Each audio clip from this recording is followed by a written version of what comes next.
As many of you know, I lost my mother September 3rd in 2006.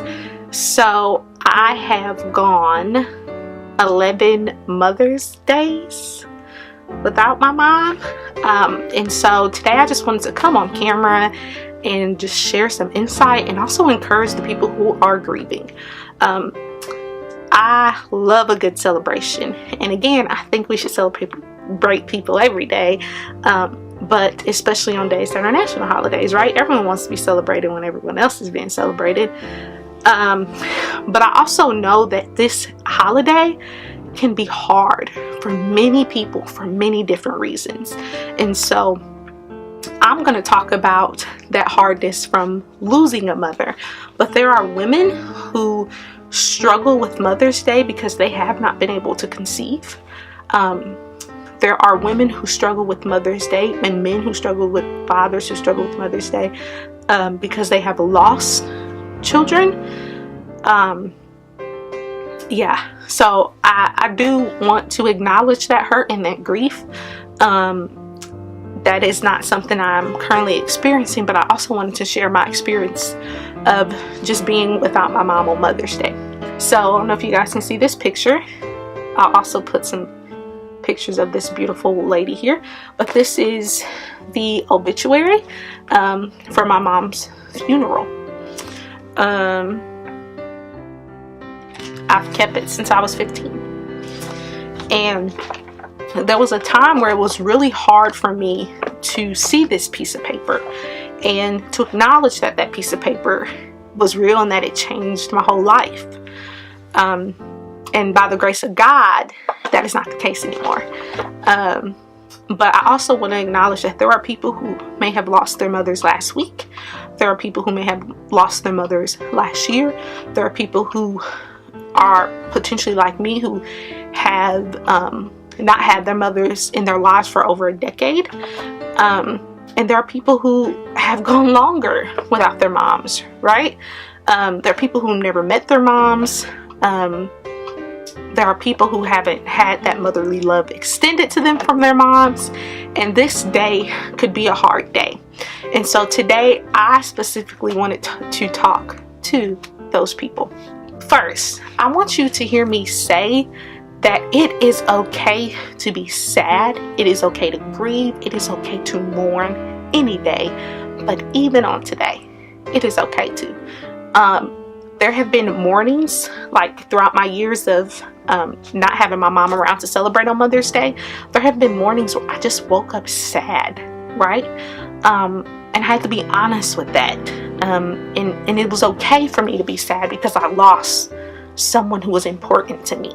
I don't think you need to go through this day or any day pretending that you're not hurting if you are hurting. So know that it's okay to grieve.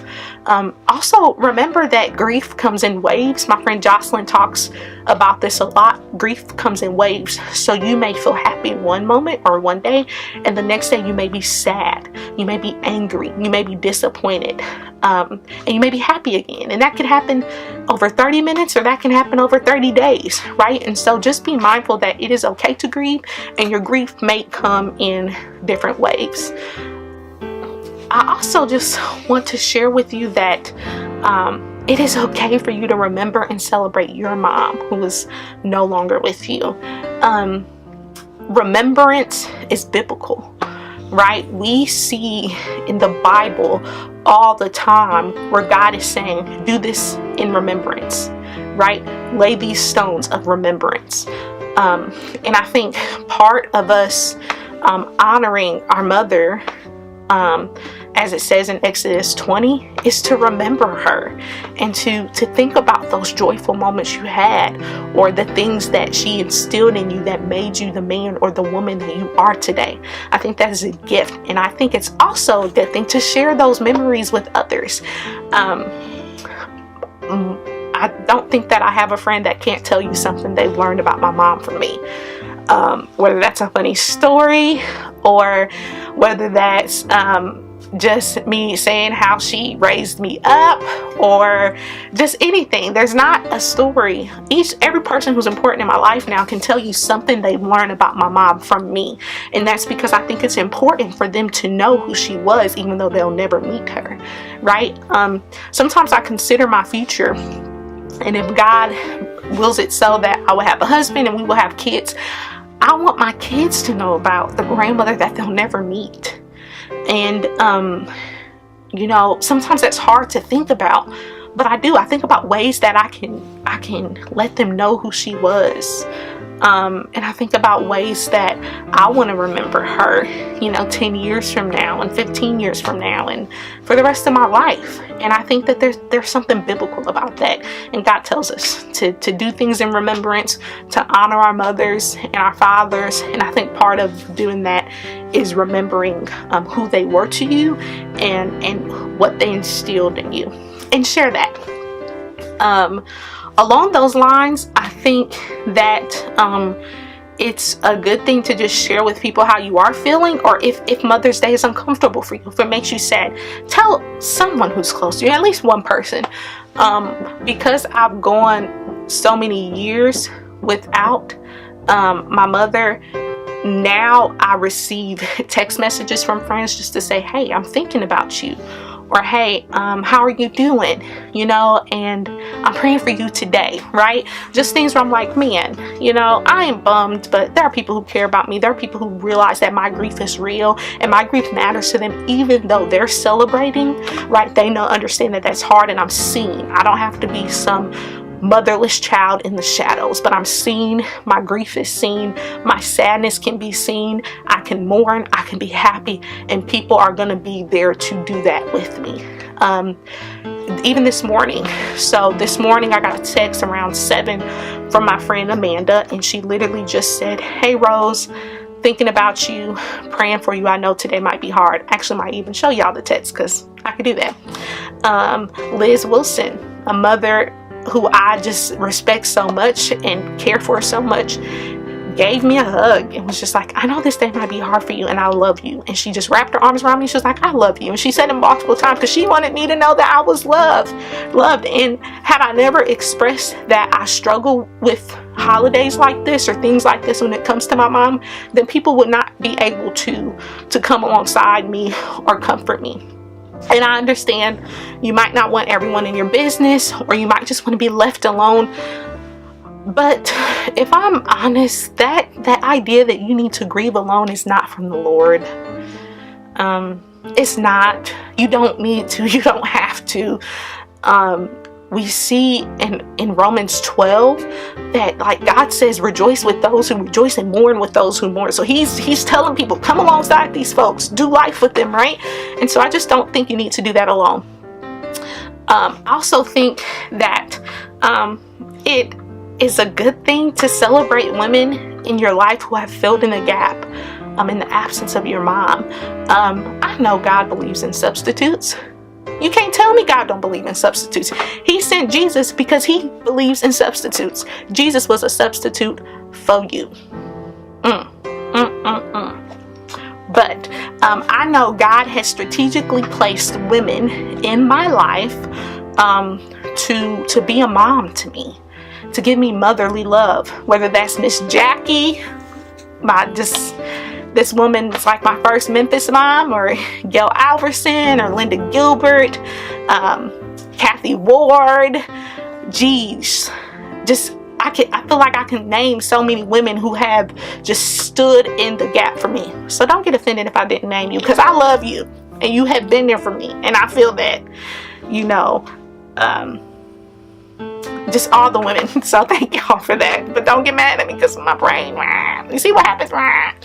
But I'm grateful for all of them. And I have seen how God has literally put them in my life to remind me that I'm not an orphan. He ain't left me. You know? And there are women who are going to be there for me, who are going to be a mom to me, who are going to love me, who treat me like their daughter. You know? And I think he does that in a way to remind me that we are his children, you know, and he's just giving that love that I feel like I lost when I lost my mom. So I do think you should celebrate those women as well. But y'all, I know Mother's Day is hard. Why? Because I've experienced it, and I do experience it. And this is not me by any way saying that I have the answers or I know how you should do whatever with your grief. I'm just saying these are some things I've learned, and these are some things that have helped me. And I think that I'm better because I've acknowledged that this day might be hard for me, and I acknowledge my feelings on this day. I also celebrate my mama. You'll see me make a Facebook post coming soon. You'll see me talk to people about her. You'll see me embrace that beautiful woman who loved me so much, and who I hope to be making proud, and I believe I'm making her proud. I've had this since September 3rd, 2006. Yeah, I have not looked at this in such a long time. But even reading things like Faith was a member and served on many social as well as political boards and committees. Those most notable were the past secretary for the NAACP, a board member for the Springfield Urban League, former Democrat precinct committee woman, and a member of the YWCA. Faith was a community activist and had a heart for children, which in turn inspired her to institute the Harriet Tubman Susan B. Anthony Self-Help Center for Women. Faith was a faithful and devoted member of Union Baptist Church in Springfield, Illinois. And, you know, it tells us who my mom has left to cherish her memory. Her kids, her grandchildren, her nieces and her nephews, her siblings who are still living. And it's always my hope that I cherish her, and I do that well. That I honor her, that I still love her. I don't ever want to get over her. I don't ever want to move on, right? And so just know that you don't have to. And please know that I know this is hard, especially if this is like your first Mother's Day without your mom. If you need somebody to talk to, or, you know, I don't know, help you process through this, holla at you, girl.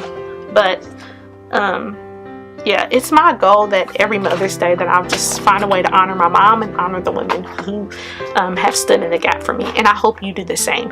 So this is your girl Rose with another episode for Pursuit for Redemption. I'm outie. 3000. Peace.